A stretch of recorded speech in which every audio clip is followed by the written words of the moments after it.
Taxis მონაწილეები უკვე მოვიდნენ საკანონმდებლო ორგანოსთან, ნაწილი მათგანი თავისუფლების მეტროს მიმდებარე ტერიტორიიდან შემოუერთდა რუსთაველის გამზირზე პროტესტს, ნაწილი რუსთაველზე და რამდენიმე წუთში ეს მარშიც უკვე იქნება სწორედ საკანონმდებლო ორგანოსთან. დაგათვალიერებინებ ვითარებას ახლა, რომელიც არის სწორედ საკანონმდებლო ორგანოსთან, ხედავთ ახალგაზრდებს, ეს არიან ის ადამიანები, ვინც მსვლელობით შემოიარეს მთელი ქალაქი, იყვნენ შინაგან საქმეთა სამინისტროსთანაც და ახლა უკვე გადმოინაცვლეს საკანონმდებლო ორგანოსთან და ელოდებიან მათ თანამოაზრეებს, რომლებიც რუსთაველის მეტროდან შემოუერთდებიან პროტესტს საკანონმდებლო ორგანოსთან.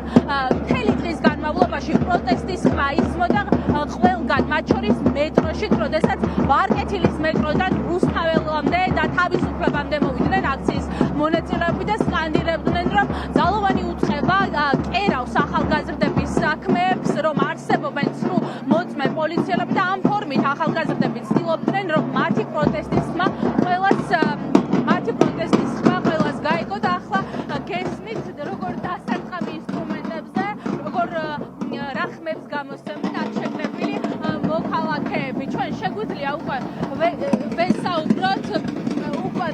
ვესაუბროთ აქ მყოფ ახალგაზრდებს ლუკარის ჩვენთან ერთად, რომელმაც მთელი დღის განმავლობაში შემოიარა ყველა ქუჩა, მათ შორის მეტროშიც ისმოდა შენი შეძახილები. გითხარი, აი დღევანდელი დღე შევაფასოთ. რა გქონდათ ძალოვანი უწყებისთვის, თანამშრომლებისთვის სათქმელი? კი ბატონო, მოგესალმებით. პირველ რიგში კმაყოფილი ვარ და გახარებული ვარ იმით, რაც დღეს შევძელით.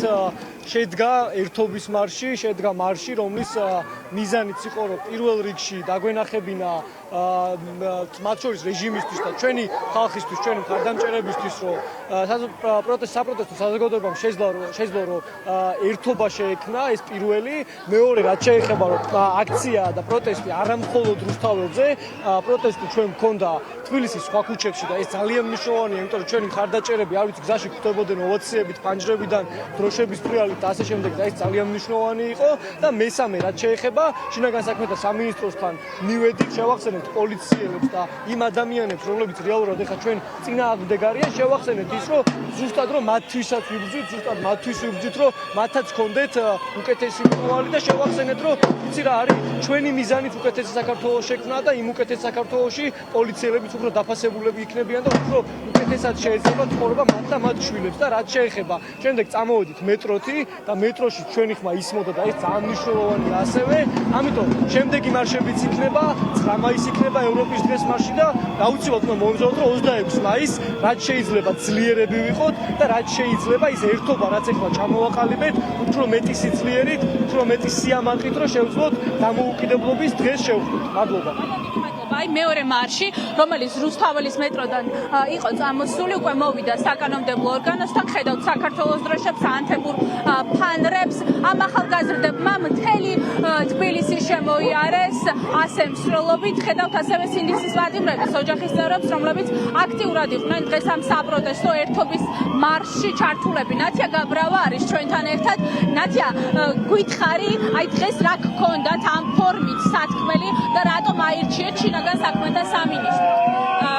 იმიტომ ავირჩიეთ შინაგან საქმეთა სამინისტრო რეალურად, რომ ეს ხალხი არის ერთ-ერთი ყველაზე ძლიერი საყრდენი ქართული ოცნების, რომლებიც ქართულ ოცნებას აძლევენ იმის ძალას, რომ ის რეჟიმი დაამყარონ ქვეყანაში, რა რეჟიმის დამყარებაც მათ სურთ.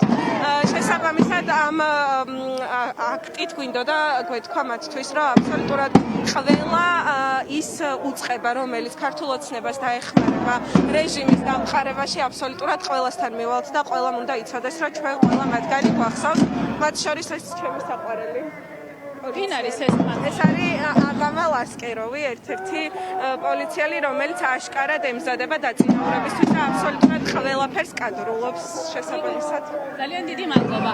რუსთაველის გამზირზე მოქალაქეებმა დღესაც მოახერხეს, რომ საავტომობილო გზა გადაეკეტათ, აქ გაგრძელდება მათი ეს პროტესტი. დღეს ქუჩაში იყვნენ სინდისის პატიმრების ოჯახის წევრები, რომლებიც მივიდნენ შინაგან საქმეთა სამინისტროსთან იმისთვის, რომ ეთქვათ, როგორ შეკერა რეჟიმმა მათი შვილების წინააღმდეგ საქმეები. დღეს მშობლები პირდაპირ ამბობდნენ, რომ ახლა მათი შვილები პატიმრობაში არიან სწორედ სრულმოწმე პოლიციელების ჩვენებების საფუძველზე გაშალეს დიდი საქართველოს დროშაც, ასევე შინაგან საქმეთა სამინისტროსთან საპროტესტო გზავნილები, შავ საქმეთა სამინისტრო, ეს იყო მთავარი გზავნილი, რომელიც ვახტანგ გომელაურის სამსახურთან დღეს აქციის მონაწილეებმა დატოვეს. სინდისის პატიმრების ოჯახის წევრები ამბობენ, რომ ისინი იბრძოლებენ, ქუჩაში იქნებიან იქამდე, სანამ არ დაამტკიცებენ, რომ რეჟიმმა მათი შვილების საქმეები თეთრი ძაფით შეკერა და მშობლები პირდაპირ ამბობენ, რომ მათი შვილების წინააღმდეგ ამ დრომდე ძალოვან უწყებას არ წარმოუდგენია არც ერთი პირდაპირ ის მტკიცებულება, რომელიც დაადასტურებს, რომ ამ ადამიანებმა ნამდვილად ჩაიდინეს რაიმე სამართალდარღვევა, ამიტომ დედები ქუჩაში იქნებიან იქამდე, სანამ სამართლიანობას არ მოიპოვებენ. მთავრობა უნდა გადადგეს აუცილებლად. всё, დამთავრდა ამათი თარეში და ამათი მოკლედ ხალხის დამცირება. პირველ რიგში განთავისუფლდეს შემდეგ პოლიტპატიმრები.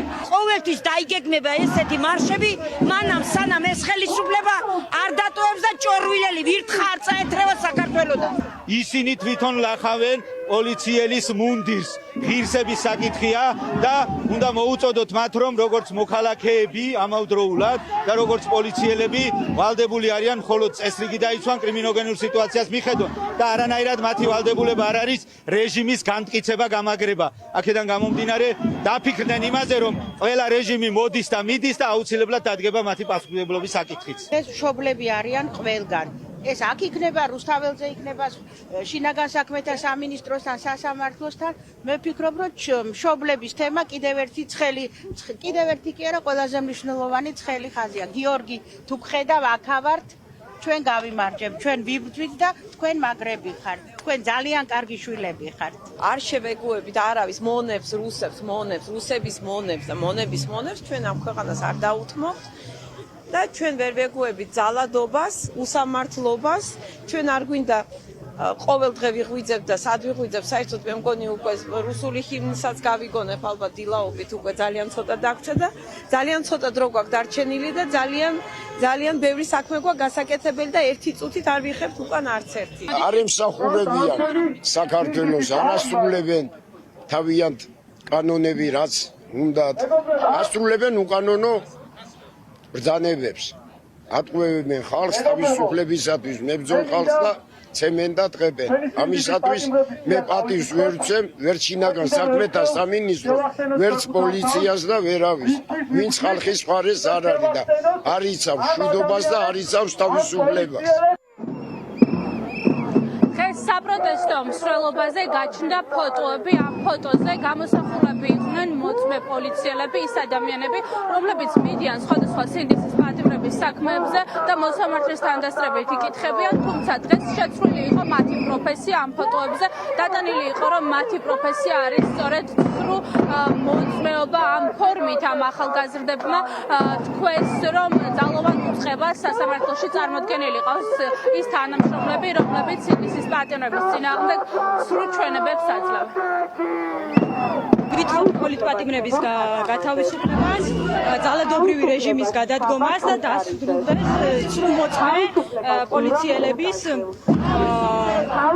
ასე ვთქვათ ინსტიტუტი ქვეყანაში, რომელიც არის გამეფებული ამ ბოლო პერიოდში და ვითხოვთ, რომ დაინიშნოს განმეორებითი არჩევანი. მუნდირი უნდა დაიცვას სხვანაირად და ხალხი უნდა სხვანაირად დაიცვა, იმიტომ რომ ჩვენ არა გვაქვს საერთოდ, ჩვენ გამოგვაგდეს სამართლიანი ველიდან და ეს დაუშვებელი არის. წარმოუდგენელია საკუთარი ხალხი ასე სასტიკად გვექცეოთ. ანუ რეალურად ნოემბრიდან მოყოლებული თალ დეკემბერი რეალურად ესწრებდნენ და ხეცება გზადდება იმით, რომ ხდებიან სრულმოწმეები და წარმოუდგენელი ჩვენთვის პირადად ეს ღალატის ერთგვარი დემონსტრირება არის. და სწორედ ამიტომაც ამ შენობასთან მივდივართ და ეს შენობა არის ერთ-ერთი სიმბოლო ამ ღალატის. აქ მოსვლა შესაძლებელი, იმიტომ რომ განსხვავებული ვარ ამ ადამიანებში, რომლებიც მრავლად არიან ის სრულმოწმეებიც, რომლებიც არიან დამნაშავეები, ნაცვლად იმის, რომ იცავდნენ სამართალს ჩვენს ქვეყანაში, ისინი აძლევენ ჩვენებებს ისინი არიან ადამიანები, რომლებიც ქუჩაში სწორდებიან ადამიანებს და უკანონოდ აპატიმრობენ. ამიტომ ეს იყო ჩვენი შესაძლებლობა, რა თქმა უნდა, რომ კიდევ ერთხელ ხალხის ხმა მოგვეტანა აქამდე. ეს სისტემა არის დასაშლელი. ეს საბჭოთა სისტემა არის. ჭირდება ტრანსფორმაცია და ის პროფესიონალები, ვინცი გამომწყობლები არიან, იმ სისტემის ხეობაში არიან, ასევე არიან გასათავისუფლებელი და ჩვენ რადგან უნდა მივახციოთ ამ რეჟიმის ჩამოშლის მერე. ამიტომ მოვედით აქ მათთან სალაპარაკოთ და უზიარებთ მათ ჩვენს წუხლებს, ჩვენს ტკივილს, რომელსაც ეს სისტემა მათი ხელით გვაყენებს და ასევე იმ პერსპექტივას, რაც მათ ელით ცვლილებების მერე. გადადგეს არალეგიტიმური ხელისუფლება ამ შინაარსის პროტესტი დღეს შედგა იყვნენ შინაგან საქმეთა სამინისტროსთან კახეთის გზატკეცილზე, სადაც ასევე სინდისის პატიმრებმა გააჟღერეს ის მთელი ისტორია თუ როგორ ატერორებს და აჯარიმებს სინდისის პატიმრების ოჯახის წევრებს რეჟიმი. ამის შემდეგ უკვე ხედავთ, რომ პროტესტმა გადმოინაცვლა კვლავ საკანონმდებლო ორგანოსთან, სადაც მოქალაქეები დარჩებიან რამდენიმე საათის განმავლობაში და აქაც გაგრძელდება მათი პროტესტი.